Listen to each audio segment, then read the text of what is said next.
नमस्कार, आप देख रहे हैं एसपीडी न्यूज। दिन भर की ताज़ा खबरों के लिए अभी सब्सक्राइब करें एसपीडी न्यूज और खबरों में आगे बढ़ने से पहले वीडियो को लाइक जरूर से करें। और इसी के साथ आज की पहली बड़ी खबर की हर घर तिरंगा अभियान 2 से 15 अगस्त तक अपनी डीपी पर लगाएं तिरंगा, पीएम मोदी की देशवासियों से अपील। ईडी ने शिवसेना नेता संजय राउत को हिरासत में लिया, गिरफ्तारी की लटकी तलवार, बोले झुकूंगा नहीं, न तो शिवसेना छोड़ूंगा। अर्पिता मुखर्जी के 8 बैंक अकाउंट से 8 करोड़ के लेन देन का चला पता, ईडी खातों को कर सकता है फॉरेंसिक ऑडिट। बिहार में स्कूलों में शुक्रवार की छुट्टी को लेकर भड़के गिरिराज सिंह, कहा कि शरिया कानून थोपने की कोशिश। बिहार में सीएम पद पर वैकेंसी नहीं है, आरपी सिंह पर बोले जदयू अध्यक्ष।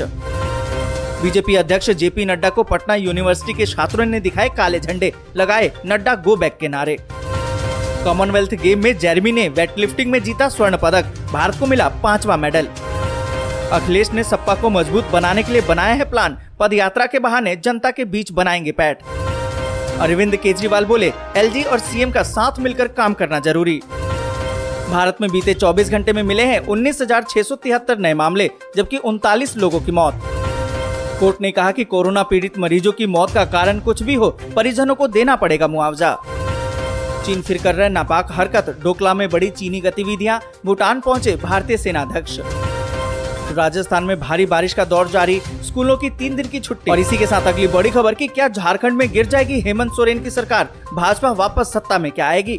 आपको बता दें कि पश्चिम बंगाल के हावड़ा में शनिवार को पुलिस ने झारखंड के 3 कांग्रेस विधायकों को पकड़ा। इनके पास से 48 लाख रुपए बरामद हुए। इसके बाद सियासी गलियारे में तूफान आ गया। कांग्रेस ने आरोप लगाया कि ये भाजपा का ऑपरेशन लोटस का एक हिस्सा था, जिसकी समय से पहले ही पोल खुल गई। झारखंड कांग्रेस के कार्यकारी अध्यक्ष बंधु तिर्की ने यहां तक कह दिया कि भाजपा लंबे अरसे से हेमंत सोरेन सरकार को गिराने का प्रयास कर रही है। और आपको बता दें कि कांग्रेस के आरोपों के बीच झारखंड भाजपा अध्यक्ष दीपक प्रकाश का बयान आया। उन्होंने आरोप लगाया कि राज्य सरकार ही नहीं, कांग्रेसी विधायक भी लूट में लगे हुए हैं। विधायकों को बताना चाहिए कि उन्हें इतनी रकम कहां से मिली है। ये जनता की मेहनत की कमाई का गलत उपयोग कर रहे हैं। आपको बता दें कि झारखंड में विधानसभा की 81 सीटें हैं और बहुमत का आंकड़ा 41 है। और 2019 में हेमंत सोरेन ने कांग्रेस, आरजेडी, एनसीपी और सीपीआई की मदद से सरकार बना ली। गठबंधन विधायकों की संख्या मिलाकर 51 हो जाती है। भाजपा दूसरे नंबर की पार्टी थी, इसलिए आज भी वो विपक्ष में बैठी हुई है। और आपको बता दें कि झमुमो और कांग्रेस का गठबंधन अगर टूट जाता है और झमुमो के 30 विधायक को मिला दिया जाए तो ये आंकड़ा 60 हो जाएगा। हालांकि ये फैसला झमुमो के नेतृत्व पर निर्भर करेगा। अगर झमुमो नेतृत्व चाहेगा तभी ऐसा संभव होगा। और इसी के साथ अगली बड़ी खबर के अखिलेश ने सपा को मजबूत बनाने के लिए बनाया है ये प्लान, पदयात्रा के बहाने जनता के बीच बनाएंगे पैठ। आपको बता दें कि समाजवादी पार्टी में लगातार फेरबदल का दौर जारी है।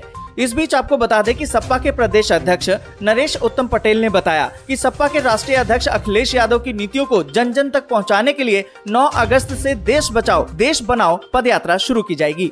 और उधर सपा ने आजमगढ़ लोकसभा उपचुनाव में मिली हार के कारणों की समीक्षा भी की है। इससे पहले राज्य विधानसभा में समाजवादी सबसे प्रमुख पार्टी थी, जिसने बीजेपी को टक्कर दी थी। हालांकि कई अहम सीटों पर सपा को हार का सामना भी करना पड़ा था। और इसी के साथ आज बड़ी खबर कि आज से होने वाले हैं अहम बदलाव, जानिए कि आपकी जेब पर कितना होगा इसका असर। आपको बता दें कि हर महीने की शुरुआत में कुछ ऐसे बदलाव होते हैं जिसका असर आम आदमी के जीवन पर किसी न किसी तरह से जरूर पड़ता है। जुलाई का महीना खत्म हो चुका है और आज 1 अगस्त शुरू हो चुका है। ऐसे में कुछ बदलाव हैं जो आज के दिन ही शुरू होने वाले हैं। और आपको बता दें कि इन बदलावों में एलपीजी गैस की कीमतें, बैंकिंग सिस्टम, आयकर रिटर्न और पीएम किसान आदि शामिल है। हम इनके बारे में आपको विस्तार से जरूर बताएंगे। सबसे पहले आपको बता दें कि बैंक ऑफ बड़ौदा में अब खाता धारकों के लिए एक जरूरी बदलाव किया गया है। बैंक 1 अगस्त से चेक द्वारा भुगतान करने के नियम में बदलाव कर रहा है। ऐसा आरबीआई के दिशा निर्देश के तहत किया जा रहा है। आपको बता दें कि अगर 5 लाख रुपए या फिर इससे अधिक के अमाउंट वाले चेक के लिए अब पॉजिटिव पे सिस्टम लागू कर दिया गया है। इसमें अब आपको एसएमएस या फिर नेट बैंकिंग या फिर मोबाइल ऐप के जरिए आपको चेक से जुड़ी सारी जानकारी देनी होगी। और साथ ही आपको बता दें कि गैस कंपनियां हर महीने नए रेट लिस्ट जारी करती है। ऐसे में 1 अगस्त से गैस सिलेंडर के दाम में बदलाव होने का अनुमान है। कंपनियां इस बार घरेलू और कमर्शियल दोनों तरह के गैस सिलेंडर की कीमतों में बदलाव कर सकती है। पिछली बार भी कमर्शियल गैस सिलेंडर सस्ता हुआ था, जबकि घरेलू गैस सिलेंडर में 50 रुपए तक की बढ़ोतरी हुई थी। और आपको बता दें कि पीएम किसान सम्मान निधि योजना की केवाईसी के लिए भी आपको 31 31 जुलाई तक का वक्त दिया गया था, यानी कि इस महीने 1 तारीख से अब किसान KYC नहीं करवा पाएंगे। और इसी के साथ अगली बड़ी खबर कि भारत में बीते 24 घंटे में मिले हैं 19,673 कोविड के मामले, जबकि 39 लोगों की मौत। आपको बता दें कि केंद्रीय स्वास्थ्य मंत्रालय ने अपडेट किया है कि आंकड़ों के अनुसार भारत में कोविड-19 के मामले एक ही दिन में 19,673 हो गए हैं। और आपको बता दें कि इसी बीच 39 और लोगों की मौत हो गई है, जबकि सक्रिय मामले 1,43,676 तक पहुंच गए हैं। और इसी के साथ अगली बड़ी खबर कि नेपाल में भूकंप के तेज झटकों से कांपा काठमांडू, बिहार के कई जिलों में भी दिखा है असर। आपको बता दें कि नेपाल की राजधानी काठमांडू में भूकंप के तेज झटके महसूस किए गए और यहाँ 5.5 तीव्रता का भूकंप आया। आपको बता दें कि नेशनल सेंटर फॉर सिस्मोलॉजी ने बताया कि रविवार सुबह करीबन 7:58 पर ये झटके महसूस किए गए। भूकंप इतना तेज था कि बिहार के कई जिलों में भी इसका असर देखने को मिला। और आपको बता दें कि बिहार के लोगों का कहना है कि उन्हें भी भूकंप के झटके महसूस हुए। सुबह सुबह भूकंप के झटकों ने लोगों को दहशत में डाल दिया। अभी तक जो खबर मिली है उसमें जान माल के नुकसान की कोई जानकारी नहीं है। नेपाल से सटे मधुबनी, समस्तीपुर, अररिया, कटिहार, सीतामढ़ी में लोगों ने भूकंप के झटके महसूस किए हैं। और इसी के साथ अगली बड़ी खबर की हिरासत में लिए गए संजय राउत, कहा कि शिवसेना को कमजोर करने की हो रही है साजिश। आपको बता दें कि शिवसेना सांसद संजय राउत की मुश्किलें कम नहीं हो पा रही हैं। पात्रा चौल जमीन घोटाले मामले में प्रवर्तन निर्देशालय यानी कि ईडी ने संजय राउत को हिरासत में ले लिया है। कई समन के बाद जब संजय राउत पेश नहीं हुए तो ईडी अधिकारी एक्शन में आ गए और उनके निवास पर छापा मार दिया। ईडी की एक टीम रविवार सुबह संजय राउत के मुंबई स्थित निवास पर पहुंच गई। कई घंटों की तलाशी और पूछताछ के बाद संजय राउत को हिरासत में ले लिया गया। संजय राउत ने इसे राजनीति से प्रेरित कार्रवाई बताया और कहा कि मेरे खिलाफ झूठी कार्रवाई हुई है, लोगों को मार पीट कर झूठे सबूत बनाए जा रहे हैं। ये सिर्फ महाराष्ट्र और शिवसेना को कमजोर करने के लिए है, लेकिन महाराष्ट्र और शिवसेना कमजोर नहीं होगी, संजय राउत झुकेगा नहीं और पार्टी नहीं छोड़ेगा। और इसी के साथ अगली बड़ी खबर की वेट लिफ्टिंग में जेरेमी लाल निरुंगा ने जीता स्वर्ण पदक, भारत को दिलाया दूसरा गोल्ड पदक। आपको बता दें कि पुरुषों के 67 किलोग्राम भार वर्ग में भारतीय वेट लिफ्टर जेरेमी लाल निरुंगा ने स्वर्ण पदक जीता और इस खेल में ये भारत का दूसरा स्वर्ण पदक है।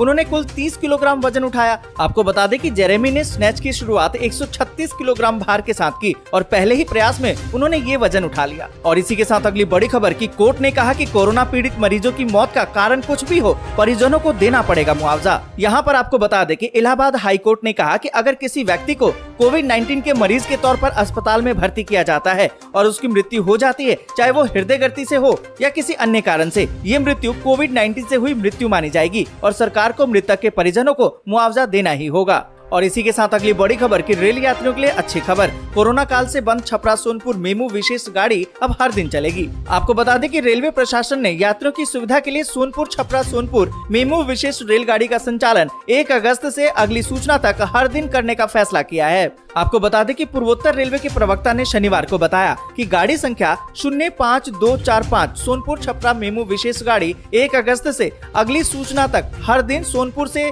दिन में 15:30 पर प्रस्थान करेगी। और इसी के साथ अगली बड़ी खबर की चीन फिर कर रहे नापाक हरकत, डोकलाम में बड़ी चीनी गतिविधियां, भूटान पहुंचे भारतीय सेना अध्यक्ष। आपको बता दें कि डोकलाम में फिर चीन की गतिविधियां बढ़ रही हैं। सैटेलाइट तस्वीरों से इस बात का खुलासा हुआ है। चीन की ऐसी ही नापाक हरकतों के बीच भारतीय सेना अध्यक्ष ने भूटान का दौरा किया है। दरअसल भारत को घेरने के लिए चीन ऐसी नापाक हरकतें करता रहता है।